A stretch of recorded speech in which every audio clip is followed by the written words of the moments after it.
嗨，小伙伴们，上一次我在 B 站动态里预告说要做一期棒灯的创作拍摄教学，拍摄的效果就在这里了。其实有经验的小伙伴应该知道这是光绘创作，那具体的拍摄要如何实现呢？首先说一下这次创作用到的灯光设备，来自洋葱工厂的能量棒。可能很多朋友到现在为止还没用过这种棒灯拍摄，我跟大家分享一下如何选择合适的棒灯。首先，根据你的拍摄需求确定棒灯的功率。如果你是进行严肃的摄影创作，拍摄地多为外景，且拍摄对象是人或者大一点的场景照明，那么首先考虑大功率的棒灯，一般不低于18瓦功率。这种棒灯通常只有双色温，功能相对单一，价格也不便宜，普遍1-2千起步吧。如果你是用来拍摄小一点的静物小品，或者是为自媒体录制充当环境光，那么我建议可以选择功率低一些的棒灯。一来因为现在的相机的感光度普遍可以开到比较高，二来小一点的棒灯更轻巧灵活，基本有 RGB 色彩和各种光效模式，可玩性非常高。三来它省钱呀。这里大家可以看一下灯的 CRI 指数，它决定了灯光对色彩的还原能力。我用的洋葱工厂的这一款能量棒 CRI 达到了98，非常不错。这样拍出来的照片和视频，后期的压力就会相对小很多。续航的话，这款棒灯充满电可以连续使用12小时左右，全功率输出下可持续1小时最大亮度。另外它是 Type-C 接口，如果你做自媒体布光或者其他需要长时间拍摄用光，还可以用充电宝边用边充，非常方便。好，我们现在正式进入拍摄的环节。首先我们在拍摄的时候，我们两个产品没有摆在一起拍，因为两个产品摆在一起拍角度不太好调整，这样效率会比较低，所以我就打算把它分开去做拍摄。分开拍摄，按照你预想的角度去固定，这样效率是最高的。我们看一下它是如何固定的吧。我们这边是用了一个杆子，后边用这个蓝凝胶去把它固定住。固定住呢，它就可以按你的角度去摆放。当然这个杆子的角度也可以去调整，看到没？对，它是可以调整的。然后我们转过来再看一下灯光。产品在这边呢，我的机位就是在这边。我们现在用到的设备是 A7M4 配了一个2470的镜头。我在拍摄的时候其实用到了70端。70端的一个好处就是尽可能的可以避免一些畸变。看，我们可以在这个取景器中看到它，这样它就相比其他的焦段畸变要小一点。然后我们的灯光呢是用了2盏灯，都是神牛闪客系列，这边是一个600瓦，这边是一个400瓦，它们的功率同时都设在了1/32加 0.7 档，但是因为这两个灯的本身的功率不一样，所以它们的主光和辅光还是能区分出来的。然后我们在拍摄的时候，你们可以看一下这个灯光和产品的角度，它其实还是一个羽化光的状态。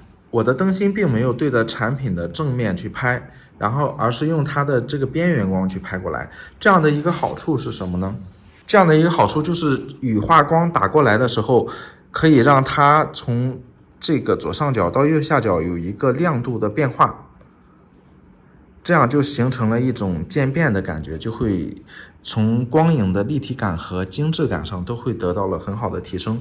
这个右边的辅光也是同样的道理，它从这边它的主要目的是把这个面还有底面照顾一些，当然它这个光也可以把底面可以拍出来一些。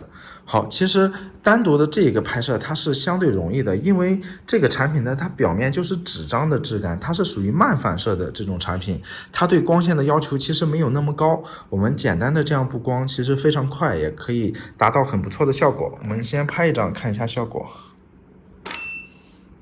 好，这是目前取景器里的效果，其实效果还不错，已经达到了我们想要的效果。然后红色的产品呢，也是同样的拍摄方法。接下来呢，我们就要进入光绘的环节了，我们看一下光绘是如何拍摄的。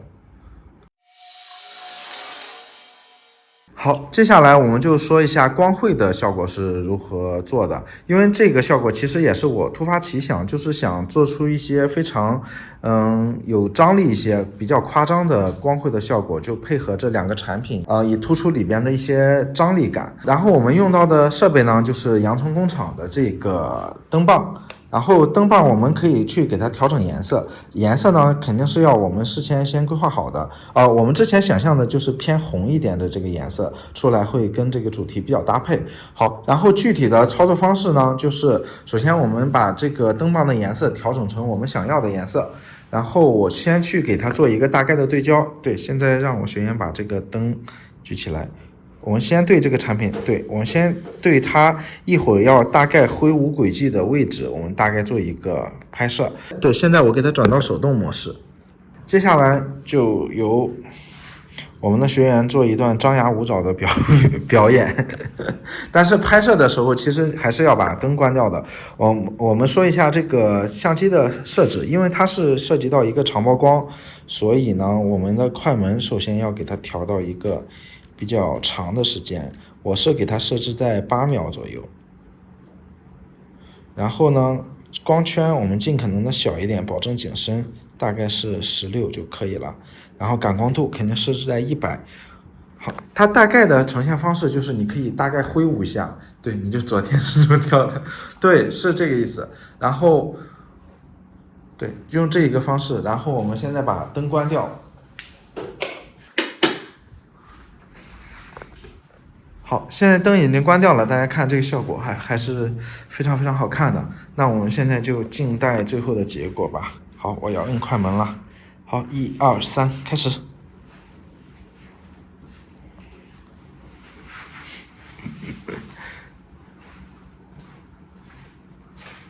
好，大家现在看到的就是我们拍摄出来的一些效果。我在其中最后选择了是这一张作为我们合成的背景，然后我们给它做了一些变形镜像的处理，达到最后的效果。